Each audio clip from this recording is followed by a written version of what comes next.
Going on, everybody? Washington here. First of all, I want to wish you all a happy new year. I hope you guys had a great time. I'm back with another figure to review, and for this first figure of the year, I'm going to be reviewing a Hasbro figure from the Snake Eyes movie 2021, and the figure is Storm Shadow. Storm Shadow, played by Andrew Koji, and you can see in the front the the expression of the figure with its accessories, the names Shadowstorm, the logo Hasbro, and then the name of the movie Snake Eyes. If you guys watched it in the theaters, you know it was a great film. And there it is, Snake Eyes right there, promotional picture. And in the back of the box, you can also see the another promotional picture of the figure with its accessories, something that we're going to see in a little bit. And then down the bottom, some licensing, like the barcode and then the Hasbro. So yeah, let's get him open to have a closer look at him. Okay, here we have the figure, and we can start off with the measurement tape. And Shadowstorm measures up exactly 6 inches, which adds up to a little bit more than 15 centimeters, almost 16 centimeters. That's just Shadowstorm from the G.I. Joe, the arch nemesis of Snake Eyes, obviously played by Andrew Kojin from the movie Snake Eyes 2021. What do you guys think of that movie? I think it was great.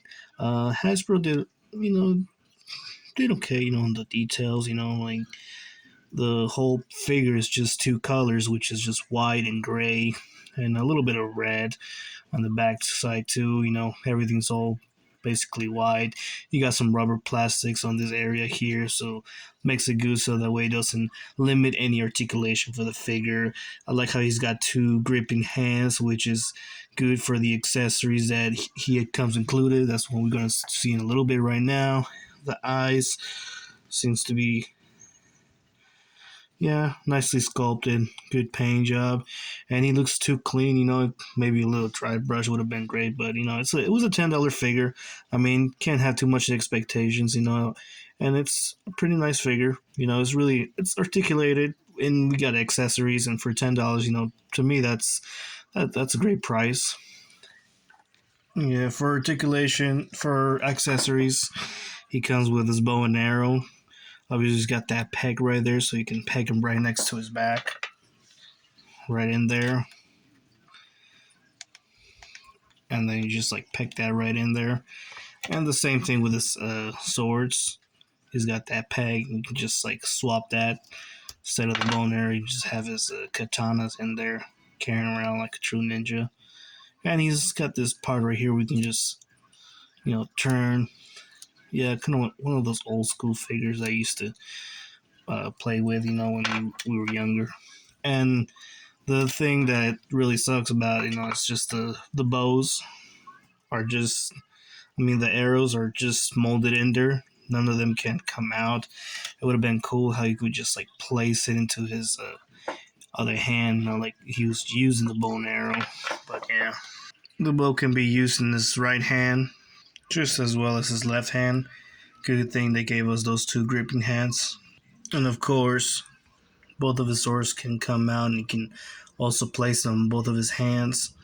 Something that's great. I mean, we didn't get that option with the arrows, but at least we got the swords. You can just place them in both of his hands and put many pose abilities with this guy.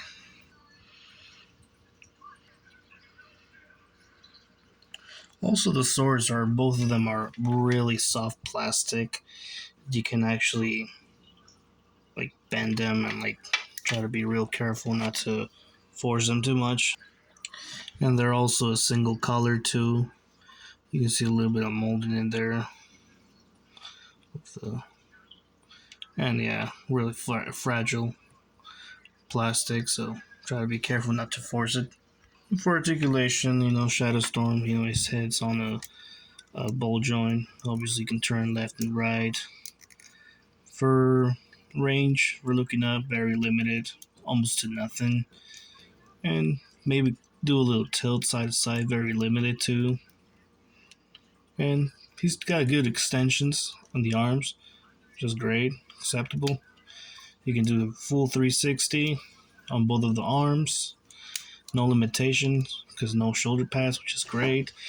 The only thing that I don't like is about the waist because when you turn it and it also turns to the other side, you have to like hear that, uh, yeah, that little snap, so that way you can put him back into his place.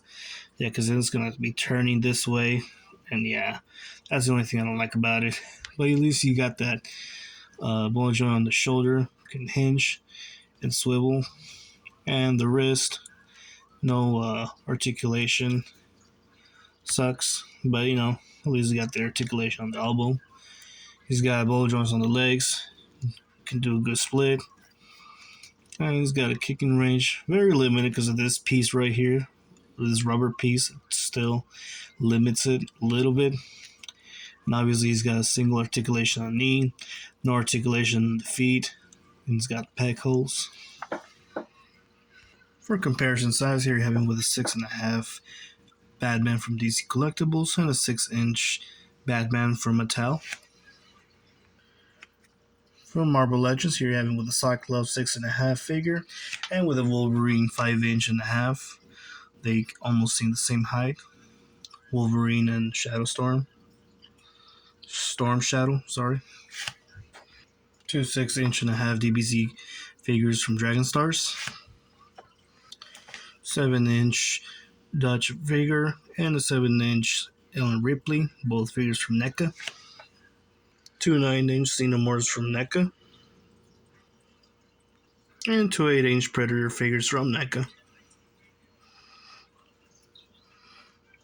So yeah, this was the review of Storm Shadow. What do you guys think?